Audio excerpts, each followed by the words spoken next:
함께 보실 하나님 말씀은 누가복음 10장입니다.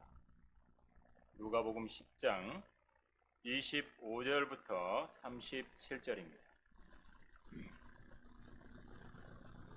누가복음 10장 25절부터 37절까지 함께 보도록 하겠습니다. 제가 받들어 읽겠습니다. 그런데 보라, 한 율법사가 일어서서 주를 시험하여 말씀드리기를, 선생님, 내가 영생을 상속받으려면 어떻게 하여야 하리까라고 하니, 주께서 그에게 말씀하시기를, 율법에는 무엇이라고 기록되어 있으며 너는 어떻게 읽느냐고 하시더라. 그가 대답하여 말씀드리기를, 너는 내 마음을 다하고 혼을 다하고 힘을 다하고 생각을 다하여 주 너희 하나님을 사랑하라. 또 내 이웃을 내 자신과 같이 사랑하라고 하였나이다 라고 하니, 주께서 그에게 말씀하시기를, 내가 옳게 대답하였도다. 이것을 행하라. 그러면 내가 살리라고 하시더라. 그러나 그는 자신을 의롭다고 주장하고 싶어서 예수께 말씀드리기를, 그런데 누가 나의 이웃이니까 라고 하니, 예수께서 대답하여 말씀하시기를, 어떤 사람이 예루살렘에서 여리코로 내려가다가 강도들을 만났는데 그들이 그의 옷을 벗기고 상처를 입히고 반쯤 죽은 채로 버려두고 갔느니라. 그때 어떤 제사장이 우연히 그 길을 가다가 그를 보았으나 다른 편으로 지나갔으며, 또 마찬가지로 한 레위인도 그곳에 있다가 다가가서 그를 보고 다른 편으로 지나갔느니라. 그러나 여행하던 어떤 사마리아인이 그에게 와서 그를 보고 가엾게 여겨 그가 그 사람에게 가서 기름과 포도주를 부어 상처를 싸매주고 자기 짐승에 태워 여관으로 데려가서 그를 돌보아 주었느니라. 그 다음날 그가 떠나면서 2데나리온을 꺼내어 여관 주인에게 주면서 말하기를, 이 사람을 돌보아 주라. 비용이 얼마가 더 든다 해도 내가 돌아오는 길에 갚으리라고 하였느니라. 너는 이 세 사람 중에서 누가 강도들을 만난 사람의 이웃이었다고 생각하느냐고 하시니, 그가 말씀드리기를, 그에게 자비를 베푼 사람이니다라고 하더라. 그때 예수께서 그에게 말씀하시기를, 가서 너도 그와 같이 하라고 하시더라. 오늘 선한 사마리아인의 비유라는 제목으로 하나님의 말씀 전하도록 하겠습니다. 잠깐 기도드리겠습니다. 아버지 하나님, 저희들을 하나님의 아들들로 삼아주시고 하늘의 소망을 두고 살아가게 하시며, 이 악한 현 세상에서 저희들이 세상을 바라보는 볼 때마다 더 하늘의 소망을 두고 살아가게 해주심을 감사드립니다. 저희들 늘 거듭난 이후에 하나님의 영의 양식인 하나님의 말씀을 늘 섭취하게 하여 주시고, 또 오늘도 하나님의 말씀을 대할 수 있는 귀한 자리로 불러주심을 감사드립니다. 주님, 저희들의 마음 안에 참으로 성령으로 충만케 하심으로 하나님의 말씀을 사실 그대로의 하나님의 말씀으로 받아들이며, 또 그 말씀이 우리 안에 살아 역사할 수 있는 시간이 될 수 있도록 인도해 주시옵소서. 마귀가 하나님의 말씀 듣는데 경청하는데 방해하지 못하도록 막아주시옵소서. 주 예수 그리스도 이름으로 기도드립니다. 아멘. 얼마 전에 창원의 원룸에서 모녀가 죽은 사건이 있었습니다. 근데 죽고 나서 20일이나 지나서 발견한 거죠. 다른 사람들의 일에는, 다른 사람에게는 전혀 관심이 없는 세상이 되어가고 있죠. 모녀가 나이가 많은 것도 아닙니다. 52살이고 22살. 다른 사람에게 관심이 있는 것은 요즘에 뭐로 관심이 있냐면 코파라치 때문에 관심이 있는 것 같아요. 코로나 시대에 파파라치 하는 사람들이 있거든요. 5명이 모이면 찰칵 찍어가지고 신고하는 겁니다. 우수 신고자에게 포상금을 지급. 20년 11월에 1181건이나 신고가 됐어요. 12월에 28,000건이 신고됐어요. 신고 문화를 막 활성화. 여러분, 마지막 때에 가면 갈수록 신고가 막 활성화. 연말에 용돈벌이 신고하는 사람들이 꽤 많았다는 거죠. 오죽했으면요, 서로 감시하는 제도를 중지해달라고 청원까지 넣는 일이 생겼죠. 서로에 대한 불신이 가중됩니다. 여러분은 무엇에 가장 관심이 많으십니까? 자기한테 관심이 많아지고 있다면 성경대로 돼가는 거예요. 왜냐하면 마지막 때를 가면 갈수록 무슨 일이 생기냐면 성경에 예언하고 있어요. 말씀해 주고 있어요. 자기를 사랑하고가 첫 번째로 등장합니다. 디모데후서 3장 1절 2절에 말하죠. 또 이것을 알라 마지막 날들에 아주 어려운 때가 오리라. 어려운 때라 그랬는데 무슨 상황이 펼쳐지냐면 사람들이 자기를 사랑하는 게 첫 번째.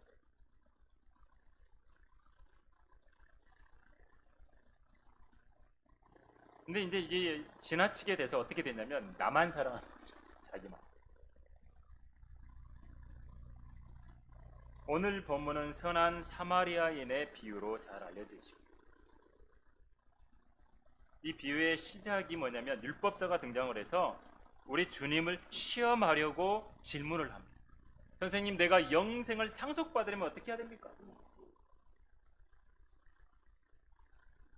율법사예요.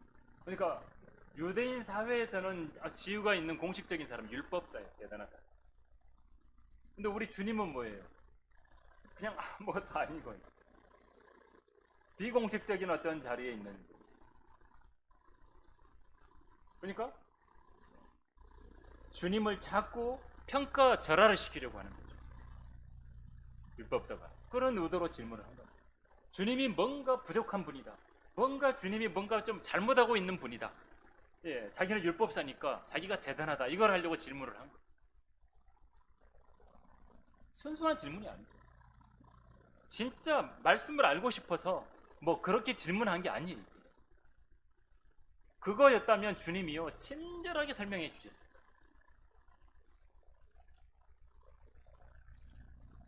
우리는 오늘 여기 본문에 보면 내가 영생을 상속받으면 어떻게 합니까? 라고 합니다. 우리는 영생을 선물로 받습니다. 지금 시대에는. 근데 여기는 지금 구약의 상황이에요. 영생을 상속받으려면 뭔가를 해야 돼요. 여기 보니까 주님이 말씀하신 너 이거 해라. 첫째로 하나님을 사랑하고 내 이웃을 사랑해라. 대답하니까 네가 그거 해라. 그럼 너 산다. 행하라고 행함으로 구원받는 교리가 등장을 하죠. 영생을 상속받을 수 있는. 상속받는다고 표현하고. 우리하고 똑같은 교리였다면 주님께서 여기 부분을 아니야 영생을 선물로 받는 거지 상속받는 게 아니야 이렇게 말씀하시죠. 주님께서 뭐라고 말하냐면 그러면 율법에는 뭐라고 기록되어 있느냐? 너는 어떻게 있느냐? 물어보세요.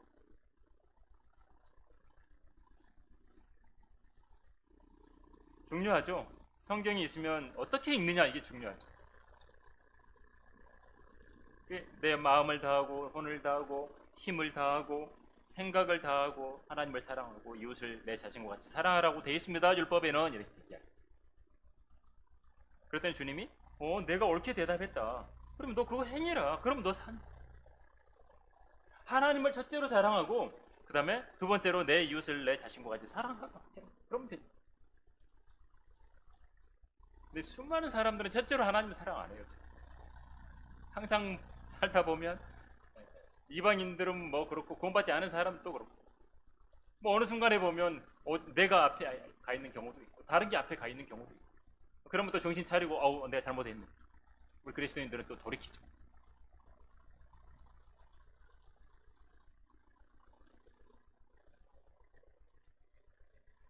율법사가 지금 여기 말했던 것은요. 너는 내 마음을 다하고 혼을 다하고 힘을 다하고 생각을 다해서 하나님을 사랑하고 내 이웃을 내 자신과 같이 사랑하라. 이것은요. 복음을 요약한 게 아니에요. 복음은 고린도전서 15장 1, 2, 3, 4절에 있어요. 우리 주님께서 우리의 죄들로 인해서 십자가에 죽으시고 피 흘려 죽으시고 장사되셨다가 성경대로 셋째 날에 살아나셨다. 이게 복음이죠. 근데 여기는 지금 주님 말씀은 네가 율법대로 행해라. 그러면 산다. 누가복음 18장 18절에도 어떤 관원이 주님께 똑같이 물어요. 선한 선생님, 내가 영생을 상속받으려면 어떻게 해야 됩니까? 율법에 기록된 부분들을 주님이 말씀해 주시거든요. 여기 누가복음 18장 18장에서도 18절에서도 똑같이 그렇게 이야기를 해요. 율법에 뭐 나와 있는 것들 쭉 가늠하지 말라, 살인하지 말라, 도둑질하지 말라, 충보했다. 나는 이거 다 지켰습니다. 이야기. 그랬더니 주님이 뭐라 그러냐면, 네가 한 가지 안 했다. 네가 가진 모든 걸 팔아가지고 가난한 사람에게 다 나눠줘라. 하늘에 있는 보물을 그러면 네가 갖게 되고, 그런 다음에 나 따라와라. 이야기. 이렇게 하면 너 영생 상속 받을 수 있다고 이야기.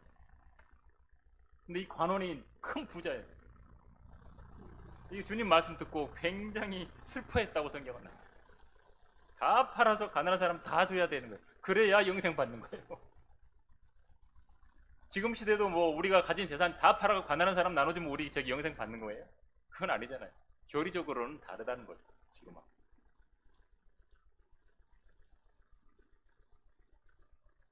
이걸 듣고 있던 베드로가 벗어서 우리는 모든 것을 버려두고 주님 따랐습니다. 이렇게 이야기합니다. 주님이 영생을 상속받는다고 할 때는 율법을 다 지키고 그 다음에 모든 걸 팔아서 가난한 사람을 도우면 영생을 갖는다. 신약 시대는 다릅니다. 우리는 어떻게 해야 영생을 얻느냐? 지금 주님 말씀하신 것처럼 우리는 영생을 선물로 받습니다. 죄의 싹은 사망이라고 로마서 6장 23절에 나와 있어요. 근데 하나님의 선물은 예수 그리스도 우리 주로 말미암은 영원한 생명, 하나님의 선물이라고 나와 있어요. 그래서 그리스도인들의 교리의 근간의 책은 로마서예요. 에베소서 2장 8절에서도 너희가 믿음으로 말미암아 은혜로 구원을 받았으니 이것은 너희에게서 난 것이 아니오 하나님의 선물이라. 이걸 구분을 일단 교리적으로는 잘 해야 되고요. 우리는 오늘 이 말씀을 선한 사마리아인의 비유를 보면서 교리적으로는 그렇게 구분하지만 이 모습을 보면서 우리는 어떤 마음을 가진 사람이 되어야 할 것인가를 영적으로 한번 생각해 보자는 거예요. 이런 상황을 보면서 차가워진 마음이 아니라 따뜻한 마음을 가진 사람. 이 율법서가 계속 질문을 하는 거예요. 그런데 누가 내 이웃입니까? 이렇게 말합니다. 자기 의롭다고 주장하고 싶어. 주님께서는 네가 그렇게 질문을 했자 이거죠. 이 질문을 사용해서 진리를 이야기해 주는 거예요. 하나님과 관계를요, 성경은 뭐라고 말하냐면 이웃과의 관계를 이야기하면서 하나님과의 관계를. 어린 자녀들은 뭐예요? 부모를 보면서 하나님과의 관계를 형성하기도 하거든요. 다른 것들을 통해서 하나님과의 관계를 형성하는 부분들을 우리가 볼 수 있는 거예요. 오늘 본문에는 강도 맞는 사람도 나오고 이때 등장하는 사람들을 보면서 이런 부분들을 생각할 수 있어요.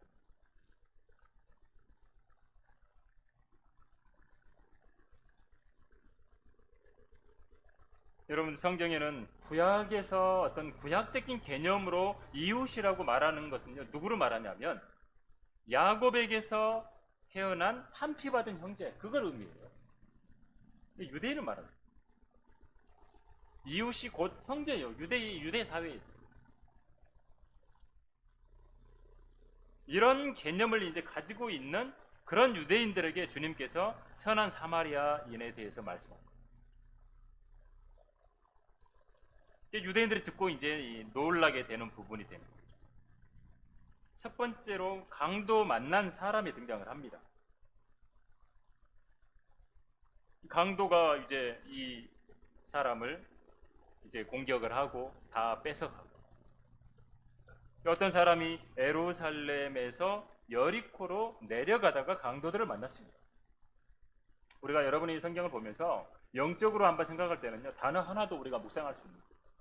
내려갔대요. 예루살렘에서 여리코로 내려갔어요. 지리적으로도 예루살렘은 해발 800m에 있는 곳입니다. 그리고 여리코는 해발 250m에 있습니다. 그러니까 800m에서 250m로 내려가야죠. 당연히 예루살렘에서 여리코로 가려면.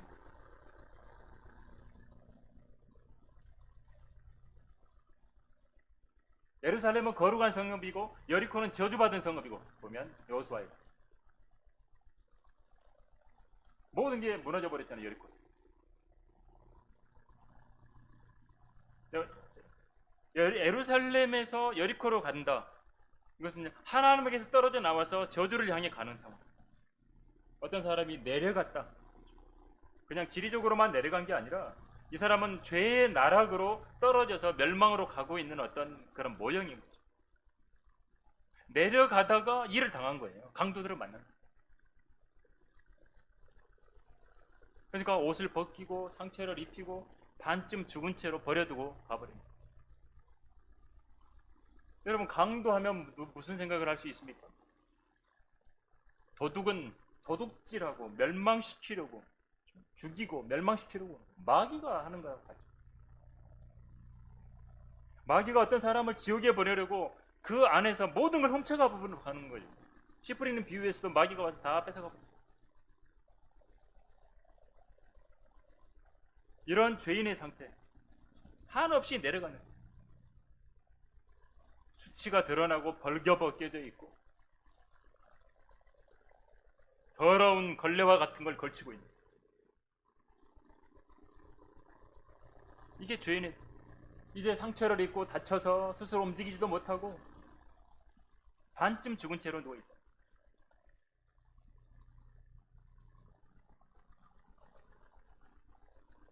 여러분, 죄인은 어때요? 반쯤 죽어있고 반은 살아있어요. 실은 영이 죽어있잖아요. 그렇죠? 그래서 거듭나라고 했고, 혼이 살아있어요. 그 살아있는 혼 속에 살아있는 자기 자아도 있고,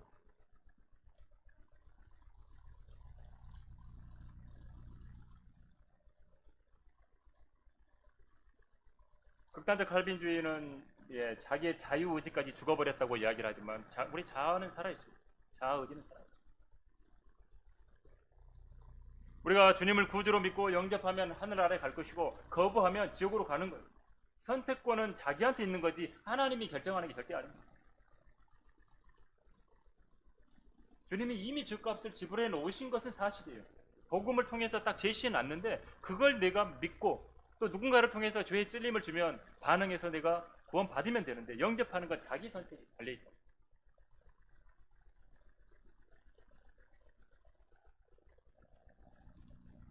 자, 우리는 여기 오늘 선한 사마리아인의 비유를 보면서 이런 어떤 죄인의 상태에 있는 사람들, 이런 사람을 도울 수 있는데도 불구하고 그냥 지나가는 사람을 볼 수 있다. 강도들은 어때요? 지리적으로도 거기 예루살렘에서 여리코로 갈 때 바위도 많고 동굴도 많대요. 실제로. 그래서 거기에 강도들이 많이 기거하고 있다고 했었다. 강도는요, 뭐 지나가는 사람, 이웃의 개념으로 안 봐요. 그냥 이 사람은 내가 뺏어야 될 사람, 탈취할 사람. 이 사람이 다치든 죽든 상관없어요. 뺏는 것만 그냥 목적. 하나님께서 우리에게 주신 것들은 그거를 잘 사용해서 쓰라고 주신 거죠. 사람에 대해서는 사랑하라고. 근데 반대가 돼가지고 물질을 사랑하고 사람을 이용하면 이제 그게 약탈행위가 됩니다. 다른 사람으로부터 취하기만 하고 내가 반대로 주지 않는다면 그렇게 됩니다. 여러분, 종교라는 이름으로 수많은 사람들을 이용하는 거잖아요, 종교들. 그런 종교들이 부자잖아요. 요한계시록에 예언되어 있어요. 요한계시록 18장에 보면 큰 도성 바빌론 해가지고 로마 카톨릭이 등장. 그냥 큰 도성 바빌론 하면 바로 로마 카톨릭. 금과 보석과 진주로 단장된 도성이라고. 근데 거기에 따르는 게 뭐냐면 막대한 부를 가지고 있다는 거예요. 근데 요한계시록 18장에 보니까 그런 막대한 부가 일시에 황폐케 돼요. 여러분, 사이비들 한번 보세요. 얼마나 부자인지. 막대한 부가 있습니다. 어떻게 그렇게 많이 먹었는지 모르겠어요. 요한계시록 3장, 지금의 시대, 지금 마지막 시대, 라오디키아 교회 시대라고 표현하죠. 라오디키아 교회 시대의 특징 가운데 하나가 뭐예요? 등장하는 게 나는 부자고 나는 부유하고 부족한 것이 없고. 그게 종교의 모습입니다. 근데 우리 주님은 결코 사람을 이용하지 않았어요. 오히려 사람들에게 주셨어요. 주님께 요구한 것보다 더 많이 돌려주셨어요. 주님 앞에 나아가면 주님을 만났을 때보다 더 많은 것, 더 좋은 상태로 변화시켜서 보내주셨어요.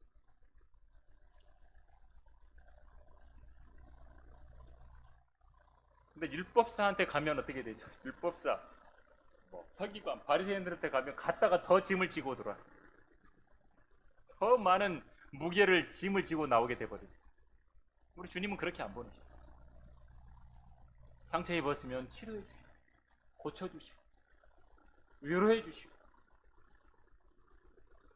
주님께서는요, 항상 일보다 사람이 중요했어요. 주님께. 주님이야말로 사람을 중요시했어요.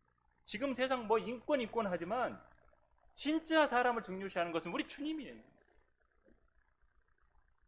저 북한에 종교의 자유도 없고 인권 이야기하려면 북한의 인권을 이야기해야죠.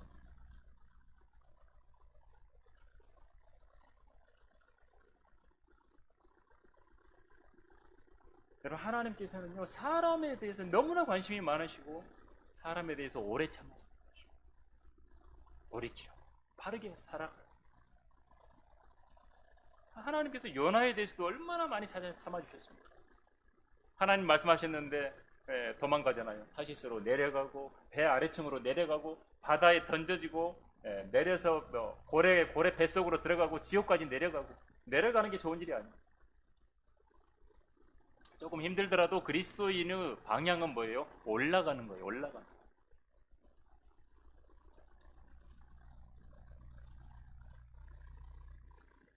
우리는 어떤 사람을 보고 자신에게 늘 질문을 하고 자기를 돌아볼 수 있습니다. 우리가 말씀을 볼 때 이 말씀이 나에게 적용되는 말씀입니다.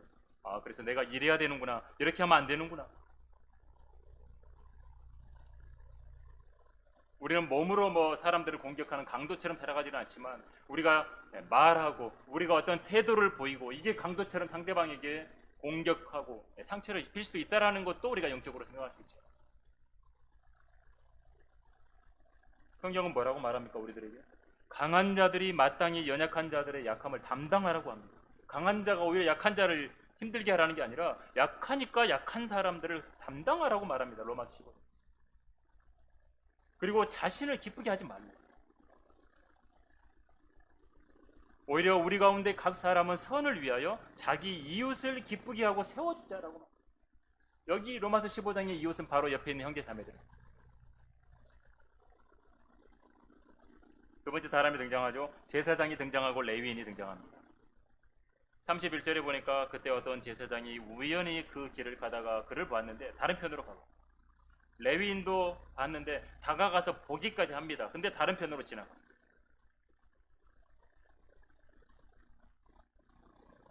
제사장이 보고 그냥 지나가 버려요. 레위인은 보고 또 지나가요. 자세히 보고도 지나가요. 이런 유명한 이야기가 있습니다. 어떤 사람이요, 큰 구덩이에 빠져버렸어요. 물도 없고 식량도 없이 그냥 가다가 깊은 구덩이에 빠져버렸어요. 근데 막 살려달라고 하니까 성공의 사제가 지나가다가 구덩이를 보면서 이야기해요. 거기서 나오고 싶소. 그러니까 사내가 나 빨리 나오고 싶다고. 그러면 십계명을 지키고 황금률을 준수하십시오. 그러면 나오게 될 것입니다. 그 안에서 십계명 지키고 황금률 준 사람 나오네. 전혀 도움이 안 돼. 지나가던 사람이 또 지나가는 누가 보니까 불교 승려였어요. 나를 꺼내주십시오. 그랬더니 내 아들아, 내가 너를 도와줄 수 없구나. 이 승려가 하는 거예요. 너는 스스로 도와야 하느니라. 가부좌를 들고 앉아서 너와 구덩이가 모라일치가 될 때까지 명상해라. 그거 아무 도움이. 카톨릭 신부가 지나갔어요. 발견했어요. 어떻게 하라고 하냐면 카톨릭 교회를 찾아가지고 교인 등록하고 성사들을 행하고 그리고 은혜 가운데서 죽으면 구덩이에서 나올 수 있다. 그랬더니 이 구덩이에 있는 사람, 나 지금 나가고 싶다고. 이 신부가 난 할 말 다 했으니까 간다고 가버립니다. 근데 마지막에 이제 한 사람이 지나가. 나를 꺼내달라고 합니다. 진짜 나오고 싶냐고. 그렇다고. 나 지금 못 나가면 죽는다고. 이 지나가던 한 사람이 수단을 동원해서 살려줍니다. 꺼내줍니다. 우리 주님이 이렇게 하신 겁니다. 주님은요, 뭔가 뭐 방법만 말해준 게 아니라 주님이 직접 내려와가지고 데리고 올라간 거예요. 주님이 직접 이 땅에 내려오셨고 직접 우리들을 데리고 올라가시고 우리를 구해주시고, 세상에 그러니까 수많은 종교들하고 주 예수님, 우리 구주이신 주님과 하는 게 다른 거예요. 이게 다른 거예요. 뭐가 다르냐 이거죠. 세상에 수많은 종교들은 네가 뭐 돌을 닦고 네가 뭐 하면 돼. 우리 주님은 아니에요. 내가 해줄게.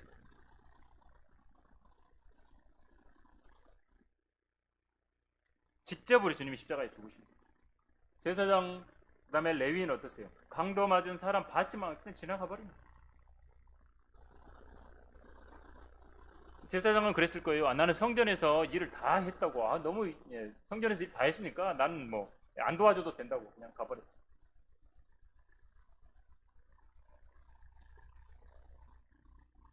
내가 집을 떠나서 성전에서 일한 게 얼마인데, 얼마나 오래됐는데 나 빨리 집에 가야 된다고 그냥 가버렸어요. 물론 제사장이 성전에 가서 희생하고 봉사하고 레위인이 수고했겠죠. 그건 뭐 수고가 아니라고 말할 수는 없겠지만, 근데 어떤 희생도 자비를 대신할 수 없다. 하나님께서는 자비를 원하신다고 분명히 말합니다. 우리 주님 이 땅에 오셨을 때 나는 자비를 원하지 자비를 원하고 제사를 원치 않는다고 말씀합니다.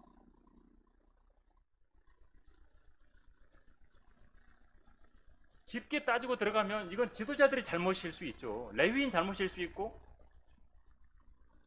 레위인 지도자들이 이 길을 위험하게 만들어 놓으면 안 되잖아요.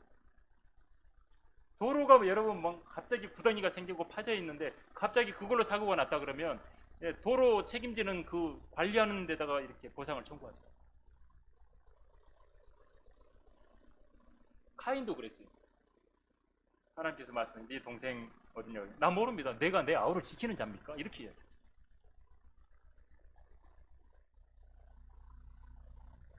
하나님의 대답은 뭐죠? 네가 네 책임이다. 여러분, 그리스도인이 된다는 것은 보다 성숙하게 돼야 된다. 성장해야 된다는, 성숙한 사람이 되어서 다른 사람에게 도움을 줘야 된다. 뭔가 누군가에게 도움을 주는 사람이 돼야 된다는 거죠. 그리스도인이라면. 그게 아니라면 나만, 자기만, 그럼 신앙생활이 뭔가 잘못된 거라고. 마치 이 제사장과 레위인하고 같다라는 거예요. 그거는. 나만 하나님 앞에 가서 제사장이 가서 수고하고 난 하나님 위해서 일을 했어. 그것으로 끝이야. 내가 혹시나 내 삶이 제사장이나 레위인처럼만 되어가고 있는지 생각해 봐야 된다. 여러분 제사장입니다. 우리 구원받은 사람은 실제 제사장입니다. 성경에 말씀하잖아요. 베드로전서 2장 5절에 우리 보고 제사장이 됐대요. 예수 그리스도로 인하여 하나님께서 기뻐하실 영적인 제물들을 드리는 거룩한 제사장이 되는 거예요. 그리스도인들을 보고 제사장이 됩니다.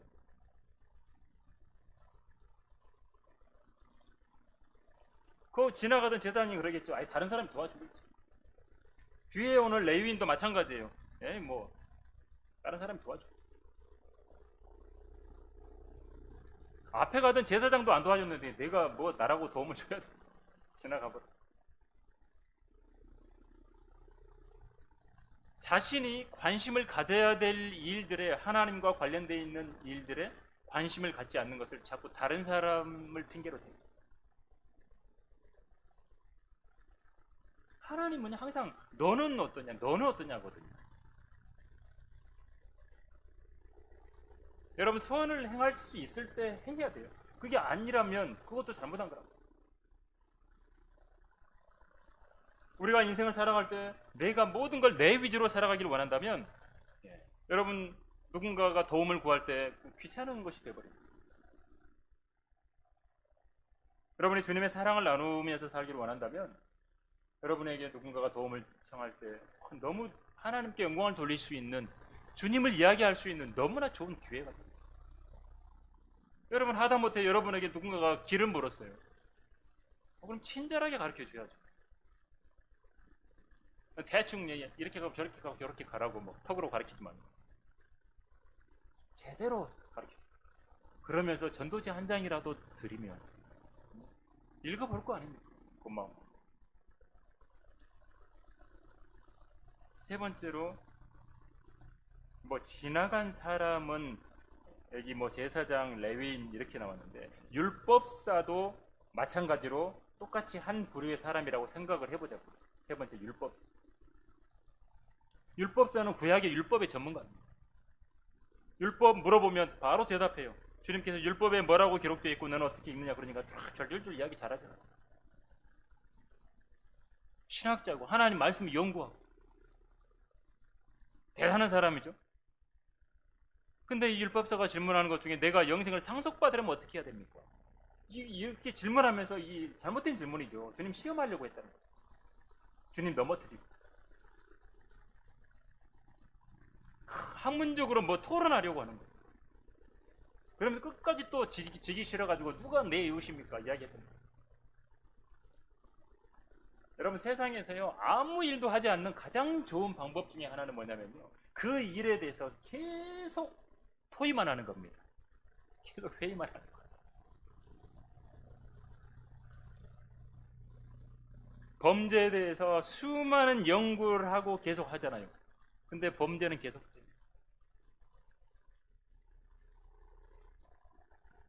복음에 대해서 엄청나게 토의를 하고 많은 주제로 뭐 대회를 하고 해요. 근데 극소수의 복음을 소중히 여기는 사람들만이 복음을 전해요. 제대로 된 복음 안 전해요. 여러분, 기독교 신문을 한번 봐보세요. 얼마나 복음 이야기 많이 하고 정작 근데 복음을 잘 안 전해요. 선교에 대해서 엄청 말을 많이 하지만 선교를 안 해요. 여러분, 그리스도인들마저 진짜 구원받고 복음을 소중히 알고 있는 그리스도인들마저 복음을 안 전하면 암흑이 되는 거죠. 점점. D.L. 무디 목사님이 있죠. 필라델피아 시대 때 진짜 하나님 말씀을 전하고 복음을 전하고 수많은 사람을 구원했죠. 옆에 아이라 생키가 항상 같이 찬양하면서 사람들을 주님께로 모으고, 십자가 군병되어서 뭐 어려운 일 당할 때 믿음이 이기네, 뭐 내 모습이 이대로, 이런 찬송가들 다 아이라 생키가 이제 같이 찬송하고 했던 거예요. 직장에서 이제 일을 마치고 집으로 돌아가는 사람들에게 이게 어떤 상자 위에 올라가 가지고 무디 목사님이 막 설교를 하는 거예요. 예수님을 전했겠죠. 사람이 막 모여가지고. 근데 이 목사님이 설교를 계속 하다가 시계를 딱 보더니 야, 모임을 끝내야 되겠다고. 몇 분 후면 이곳에서 어떻게 하면 군중들에게 복음을 전파할 수 있느라는 제목으로 토의하기 위해서 여기서 세미나가 열릴 예정이래요. 바로 앞에서. 여러분, 지금 복음 전하고 있잖아요. 무디 목사님. 근데 비켜줘야 됩니다. 거기서 세미나 하는 거예요. 복음을 어떻게 전할까. 세미나 안 하고 복음 전하면 되는데 그걸 비꼬아서 이야기하신 거죠.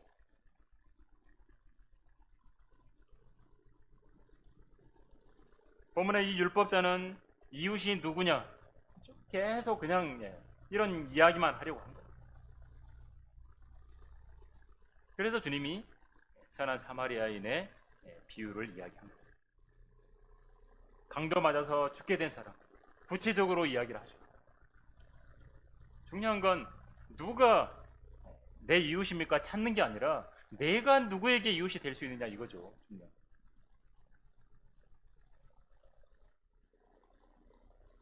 사랑은 빼고 율법만 가지고 생각을 하는 겁니다. 어떤 규정을 정해놓고 그것만 하면 하나님 생긴다고 생각하게 하는 거예요. 교리적인 부분들만 알고 있으면, 교리를 내가 설명할 수 있으면 내가 성장했다고 생각할 수 있습니다. 근데 그렇지 않아요. 이 시대는 구경을 하는 사람은 많고 관심을 가지고 참여하는 사람은 적다.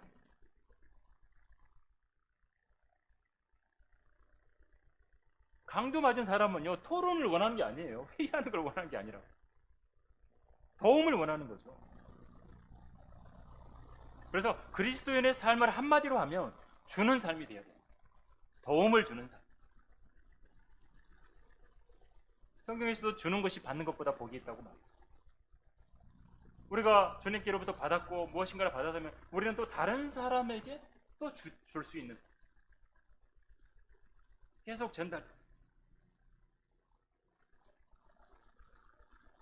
우리 한국말에는 그 준다라는 표현이 항상 뒤에 다 들어갑니다. 원수를 용서해 준다. 자기를 박해하는 사람을 용서해 준다. 다 준다라는 표현이 들어가죠. 악을 악으로 갚는 대신 선으로 악을 갚으면서 사는 그리스도인의 삶. 그게 그리스도인의 삶. 복음을 전해 준다고 표현되죠. 다른 사람들을 섬기기 위해서 어때요? 자신의 시간을 내어 준다죠.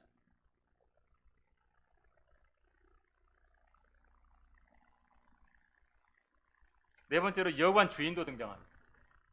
여관 주인은요, 이 강도 맞은 사람은 그냥 손님이에요, 손님. 그냥 자기가 경영하는 여관만 있으면 돼요. 그것만으로 바빠요.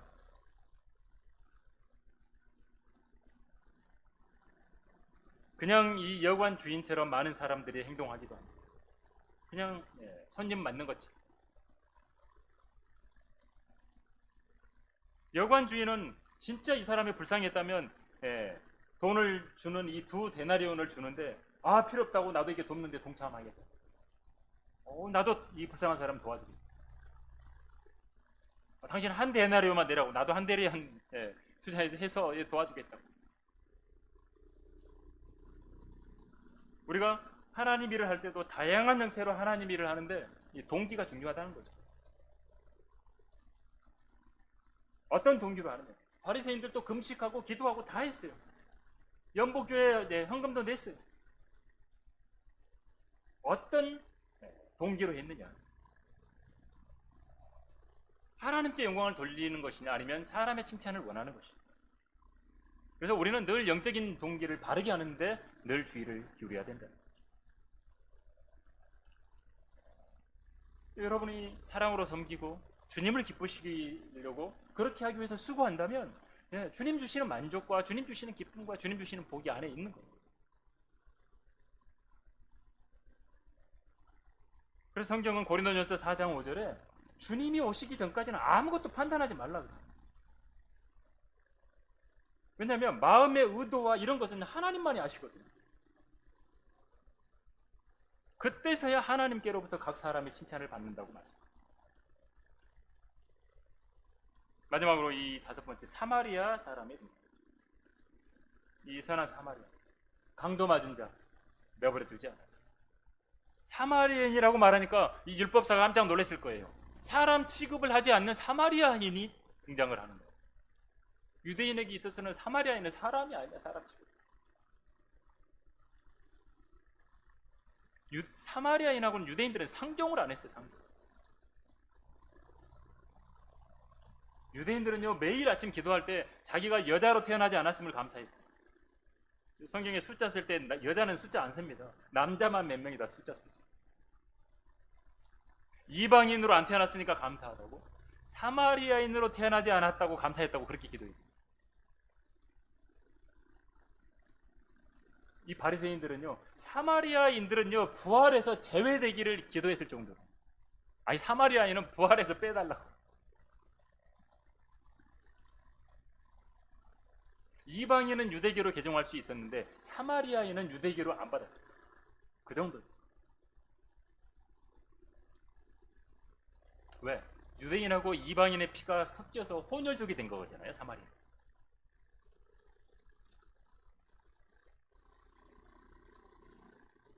사마리아인들은 뭐 어쩔 수 없이 이제 유대인이 상종을 안 하니까 자기들만은 성전을 짓고 제사장 짓고 종교적인 행사 자기들만은 한 거예요. 자기들. 사마리아인이 유대인을 도와줄 것이라고는 생각을 안 합니다. 그런 취급을 받았는데, 근데 주님은 비유해서 사마리아인을 등장시킵니다. 이 사마리아인은 강도 만난 유대인을 도운 거예요. 반쯤 죽은 채로 버려져 있던 유대인을 사마리아인은요 종교적인 것으로 대해하지 않았어요. 방관하지 않고 그냥 관심을 갖고 도운 것. 가엾게 여겼죠. 여기 보면 사마리아인이 등장해서 33절에 보면 그러나 여행하던 어떤 사마리아인이 그에게 와서 그를 보고 가엾게 여깁니다. 그리고 그 사람에게 가서 갑니다. 기름과 포도주를 부어줍니다. 상처를 싸매줍니다. 기름하면 성령의 유형이죠. 성령을 생각합니다. 가엾게 주님도 가엾게 여기시는 그런 모습을 늘 성경에 말해요. 자기를 희생할 정도로 주님은 가엾게 여기셨어요. 불쌍히 여기셨어요. 주님은 성경의 많은 부분들을 보면요 가엾게 여겼다 이런 부분들이 등장합니다. 저나 사마리아인의 비유에서도 말씀하시고 종의 비유를 이야기하시면서 종의 주인이 가엾게 여겨서 탕감해줬다 이런 이야기도 하시고 탕자의 비유에서도 돌아온 탕자 방탕한 아들이 돌아온 아들 보고 가엾게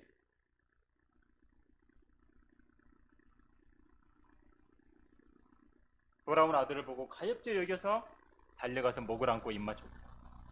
가엾게 여겼다라는 말씀은요 하나님의 마음, 주님의 마음입니다. 하나님께서 우리에 대해서 느끼는 마음이 바로 이런 마음. 가엾게 여겼다. 어려움을 당한 사람들을 가엾게 여길 때 우리가 하나님의 관점으로 하나님의 눈으로 바라보는 거예요. 사마리아인은 상처를 싸매주고 돌봐주고 지금 같으면 뭐 안 하려고 하겠죠. 비대면이니까 막 근데 싸매주 실제로 거기에는 강도가 많이 나온다 그랬어요. 나도 강도 당하면 어떻게 하지? 그냥 막 빨리 가버릴 수도 있어요. 이 사람 보니까 그냥 죽겠네? 내가 도와줘봤자 안 될 것 같아. 가버릴 수도 있겠죠. 근데 그렇게 하지 않아요. 직접 가서 싸매주고 태워서 여관으로 데려가가지고 돌볼 수 있게 해준 겁니다. 여러분 아까 우리 이런 강도 만난 이 사람은 진짜 구원받지 못한 죄인의 모습과 같다 그랬잖아요. 어때요 우리? 이렇게 진짜 죄악 가운데서 내려가서 반쯤 죽은 채로 있는 이런 사람들을 데려와야죠. 어디로? 지역교회로 데려와야죠. 그리고 하나님의 말씀을 전해주고 구원받게 하고 하나님의 말씀을 듣고 성장하게 하고 애 생활을 청산하게 도와주고 그리스도인의 교제권 안에 들어오게 보살펴 줄 것을 당부하고 다시 와서 나머지 부분이 더 들어가면 처리하겠다. 율법사는 토론하기만 좋아했어요. 주님 시험하려고 또 자기 의롭다고 주장하려고 누가 내 이웃입니까? 이렇게 토론하기 좋아했고 행동하기를 꺼려했어요. 근데 사마리아인은 그런 거 몰라. 근데 어때요? 행동을 옮기는 사마리아인은 기꺼이 희생을 한 겁니다. 기꺼이 자기의 일을 포기하고 스케줄도 조정하고 이렇게 함으로 인해서 자기가 계획했던 것을 어느 부분을 많이 놓쳤을 수도 있겠죠. 여관에서 드는 비용도 지불을 하고 자기한테 돌아오는 건 없었어요. 실제적으로 어떤 물리적인 부분들 마음의 기쁨이 있었겠죠. 보람이 있었겠죠. 섬김에는 희생이 따르는 겁니다. 하나님께서 우리 죄인들에게 해주신 것처럼 여러분 긍휼과 자비를 베풀면서 살라고 하면 항상 치러야 될 희생이 있는 겁니다. 항상 희생.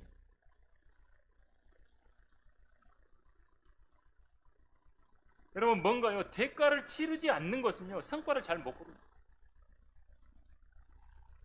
여러분 쉽게 뭘 얻고 쉽게 뭐 했던 것은요 쉽게 없어져 버립니다.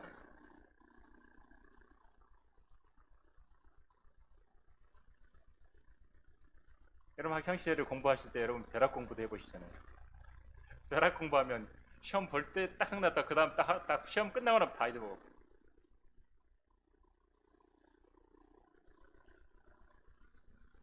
여러분 우리가 주님의 사랑을 실천할 때에도 희생이 오고 사마리아에는 그렇게 했고 시간을 썼고 자기 경비도 희생을 치고 다 한 겁니다. 여러분, 이 사마리아인이 오히려 우리 주님을 더 생각하게 하는 모형인 거죠. 우리 주님께서도 큰 대가를 치르신 거죠. 주님이 우리를 발견하셔서 죄인의 상태로 발견하시고 아무도 안 도와주는데 주님이 우리를 도와주십니다. 주님이 우리가 있는 곳에 오셨고 나에게 가까이 오셨고 나를 가엾게 여기셨고 나를 고쳐주시고 모든 값도 치러주시고 여고한 비용 치른 거죠. 그래서 우리가 구원받은 것은요, 아무것도 나는 한 게 없는 거예요. 주님이 다 해주셨어요. 주님의 자비로 내가 구원받은 거예요. 결론적으로 율법사의 기준으로는 이 사마리아인은 사랑의 대상이 아니었어요. 이웃의 대상이 아예 아니었어요. 아예 제외돼 있었어요.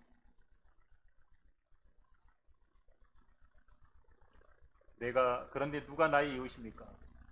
주님이 이제 이 비유를 이야기하고 나서 묻는 거예요. 너는 이 세 사람 중에서 누가 강도들을 만난 사람의 이웃이었다고 생각하십니까?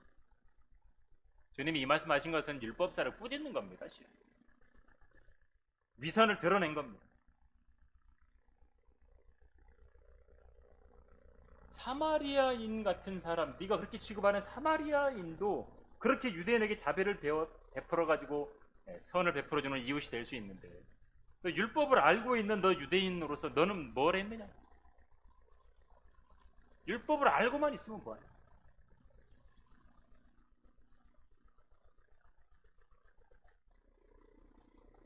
여러분, 진짜 행동이 달랐던 거죠, 사마리아. 우리 주님은 심지어는 원수들까지도 사랑하고 위에서 기도하라고까지 한 겁니다. 우리는 오늘 이 선한 사마리아인의 비유를 보면서 여기에 등장하는 사람들 가운데 나는 어떤 상태일까? 나는 어떤 부분일까? 하나님을 섬긴다고 하면서 아무런 희생도 치르지 않고 섬기려고 합니다. 우리의 어떤 그리스도인으로서 살아가는 생활과 우리의 어떤 섬김의 동기가 뭐냐? 우리의 삶에서 수많은 혼들에 대해서 불쌍히 여기는 마음이 너무나 필요합니다.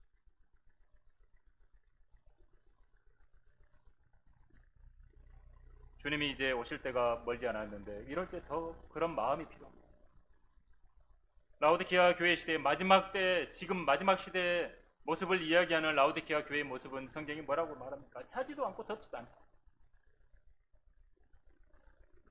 오늘 우리는 사마리아인의 이 비유를 대하면서 말씀 때문에, 오늘 주님이 우리에게 말씀해 주시는 이 비유 때문에 우리가 내 마음이 좀 따뜻해져야 되겠다.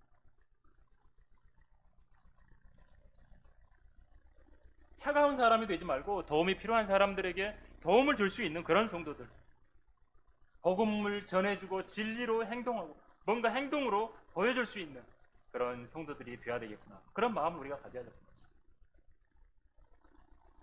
우리가 그런 어떤 실행들을 통해서 좀 주변의 사람들을 가엾게 여기고 섬길 줄 아는 그러한 성숙한 그리스도인이 되어야 되지 않겠습니까? 고린도전서 10장 24절에는 누구나 자기 자신의 유익을 구하지 말고 각자 다른 사람의 유익을 구하라는 말씀도 있습니다. 오늘 이 선한 사마리아인의 비유가 우리들의 마음을 다시 한번 좀 돌아보게 하는 귀한 말씀이 되고, 또 실제로 그렇게 마음이 좀 따뜻하고 또 실제로 실행하면서 섬길 수 있고 또 자비를 베풀 수 있는 그런 우리 모두가 되시기를 간절히 바랍니다. 기도하겠습니다. 아버지 하나님, 오늘 선한 사마리아인의 비유를 통해서 우리에게 다시 한번 우리의 마음을, 우리 섬김의 동기를 살펴보게 해주셔서 감사를 드립니다. 율법사와 또 제사장과 레위인과 같은 그러한 형식적인 그러한 삶이 아니라 참으로 불쌍히 여길 줄 알고 또 자비를 베푸며 섬길 수 있고 또 실제로 행동으로 옮길 수 있는 그러한 신실한 그리스도인이 다 될 수 있도록 인도해 주시옵소서. 주 예수 그리스도 이름으로 기도드립니다. 아멘.